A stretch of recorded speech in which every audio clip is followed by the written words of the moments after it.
Joined now by Jimmy Rollins. And Jimmy, game one, opening day, you're the hero. Game two was a little bit of a struggle defensively for you guys. What happens when you have a game like that? How do you get over it? You throw that out the window. It happens. Hopefully it doesn't happen anymore this season, but it happens where you just have games where everything you worked on in spring training seems to come together in one day and doesn't go right. And that's what happened last night. We had chances, to take leads. Every time we tried to press the issue, they were right there like the police. Caught us every time. Defensively, just not executing on plays that should be made and will be made going forward. But, you just throw it out the window. We blame it on the rain. There's rain in Southern California. It rained at Dodger Stadium last night and on us. What do you think of what is made about the bullpen? Now, I understand you weren't here last year, but the bullpen struggled for all intents and purposes last year. You see a game like that it goes away when the pen comes in. How do you change it so people don't think, oh, here we go again? You go out there, you win the next ball game. The bullpen comes in and they do their job, and it's too early in the season for anybody to be worried. You're going to have games where you execute and everything's going well. You're going to have games where guys are going to make plays behind you.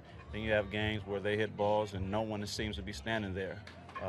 You can look at the Alonso hit, with 2 outs, and he squibs one down third baseline. That's the type of game it was. And not that they're not a good team and they didn't earn what they got, because they did. But sometimes things don't go your way. The first day, everything went our way. We got the big hits, timely hits, and yesterday was the exact opposite. One thing I will say, and I understand there's only 2 games and there's certainly such a long season left, but this team has a different feel later in ball games than teams in the past. Game 1, you were able to come from behind. Game 2, you were able to tie it up in the 7th. And while you weren't here last year, there were only 3 games in which this team came back to win a game when trailing after the 7th inning.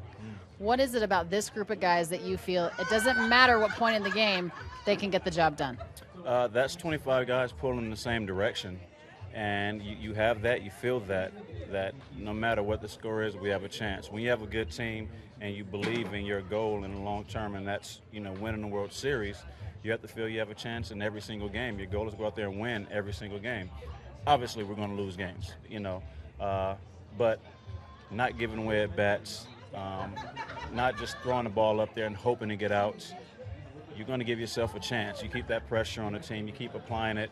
Eventually, somebody's going to break, but you have to be willing to do that every day, and that's a sacrifice for everybody, knowing their role, knowing what's expected of them, and going out there doing their best to execute that.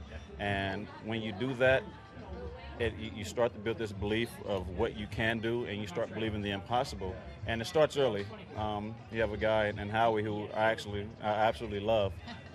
He's such a positive guy. He plays every single out, every single game, and that rubs off on other guys, because you don't want to be the one guy out there looking like you've given up when everybody else is pulling the other direction.